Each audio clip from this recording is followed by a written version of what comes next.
All right. Good day, Doc Castillo. We are here to present our study entitled Design and Evaluation of Cloudemy as a cloud-based collaboration platform for senior high school project and research sharing. So together with me is the two gentlemen, Mr. Mark Anthony Hapa and Sir Ray Calandria. This study was conducted at Lupa National High School. In today's digital era, effective collaboration is essential for completing academic projects and research. However, senior high school students often rely on multiple fragmented tools such as a messenger, email, USB drives, and Google Drive.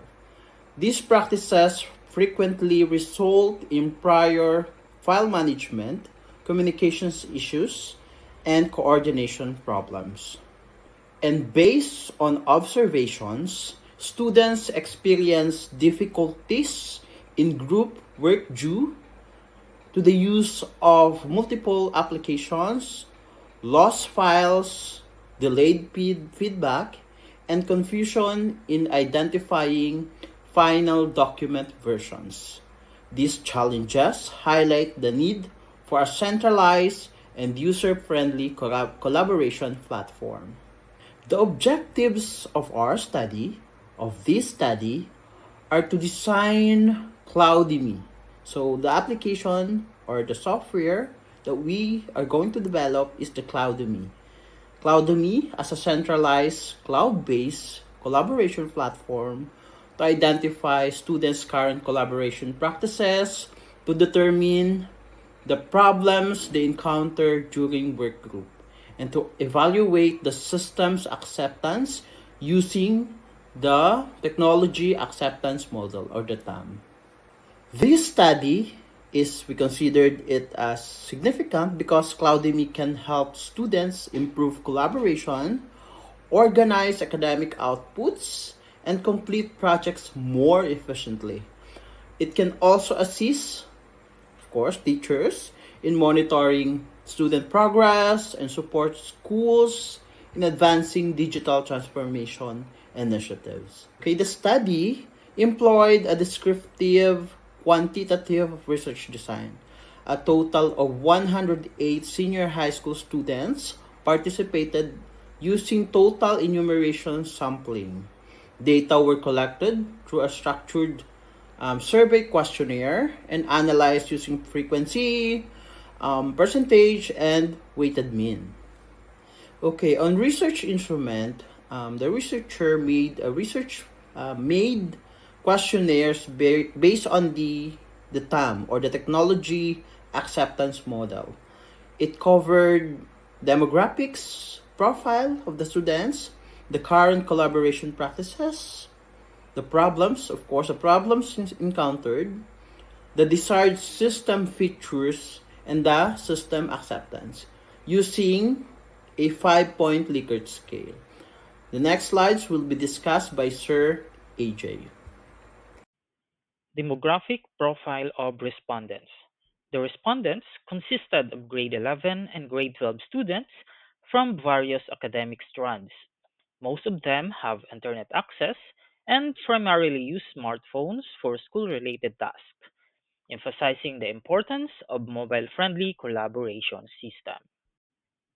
Current collaboration practices. The results show that Facebook Messenger is the most frequently used collaboration tool, while Google Drive and email are only sometimes used. This indicates that students tend to rely on informal platforms rather than structured academic systems. Problems encountered in group work.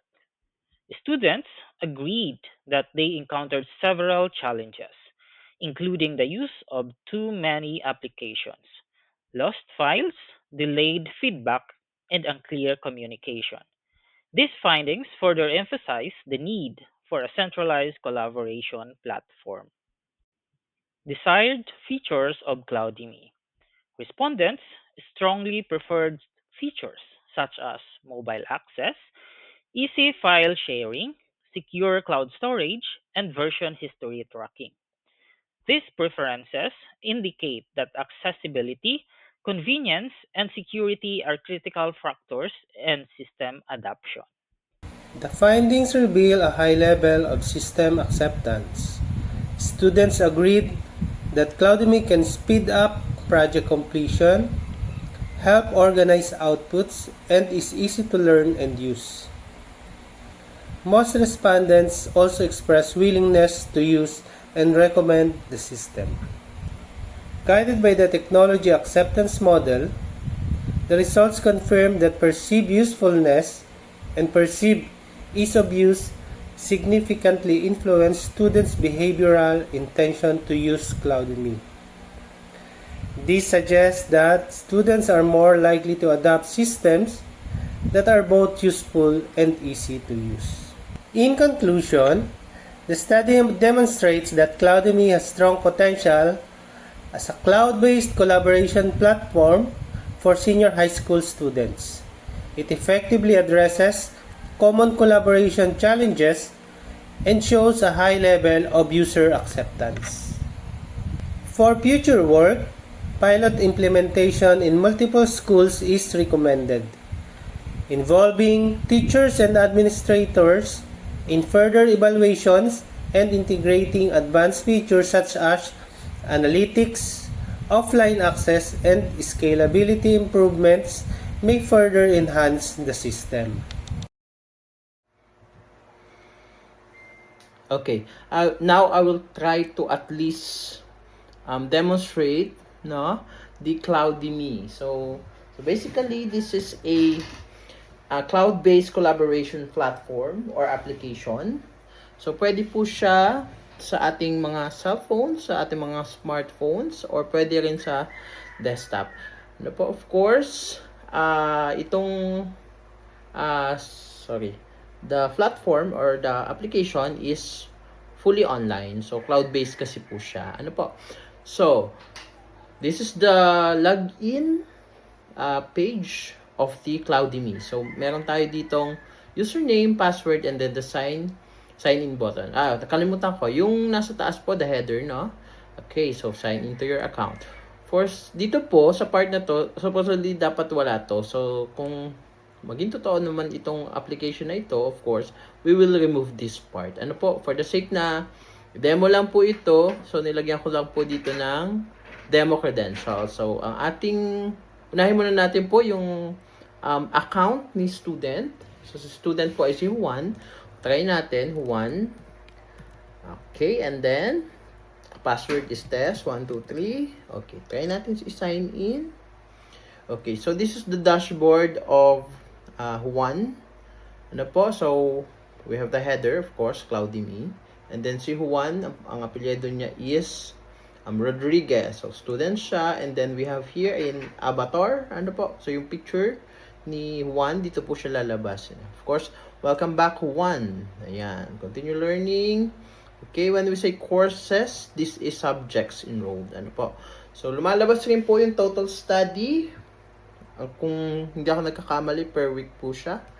Ano po? And then, okay. So, lagyan natin ang celebrating. Para naman celebration, parang achievements, no? Para naman ma-motivate si students, no? Open yung account niya dito or i-access pa rin niya yung system natin. Okay, so yan, diyan po siya lumalabas. Okay. And then courses. Okay, advanced mathematics. Of course, si Professor Martinez. Mamaya tatry naman natin yun sa teacher. Ano po, so 75% complete. And then 18 to 24 lessons completed. Okay, so continue. Hindi po ito gumagana pa. Pero sa loob niyan, syempre, dapat yung mga list ng lessons. Okay, next lesson, calculus, integration, ganyan po siya. Due in 2 days. Okay. Then, another subject, modern physics. So, hindi po ibig sabihin, dito, it's just a template. Ano po? So, yung mga subjects na yan ay, lang naman, gawa-gawa lang. Okay, courses enrolled. Tama ba? 4. Ayan, 4. Okay, Ju. So, lumalabas rin po. Okay, we have here a alerts or notification, no? Dito siya lumalabas. May panel po tayo sa right side. Correct. And then, Math Quiz, Chapter 8, Advanced Mathematics, kailan ng Jute, tomorrow daw, mga ganyan ba? Ano yung mga alerts natin? Okay, another, recent achievements, so, Math Master, ayan, also, perfect attendance. Okay, ganyan po yung tsura ng ating student dashboard. Punta naman tayo sa teacher dashboard. Okay, meron po ditong button to log out. Ayan po siya. Okay. Now, we'll try again. Ito pong part na to, dapat wala naman siya, no? So, for the sake na, hindi ko na makalimutan. So, si Pedro, 02, and then, okay, yung password din, ay ganyan. Okay, sign in. Okay, dito naman po tayo sa teacher.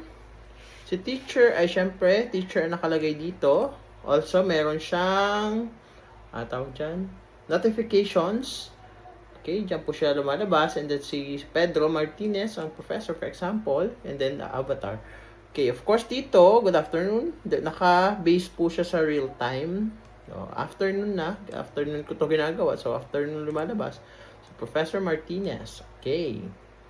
And then, total students na naka-enroll sa kanya, active courses or subjects, pending reviews, urgent, kailangan niya i-review or checkan. Ano po? O, kalimbawang, tawag dito, hindi pa siya satisfied doon sa kanyang pinapagawa, pwede siya mag-comment. Mga ganun ba? Ano po? And then, okay, average performance.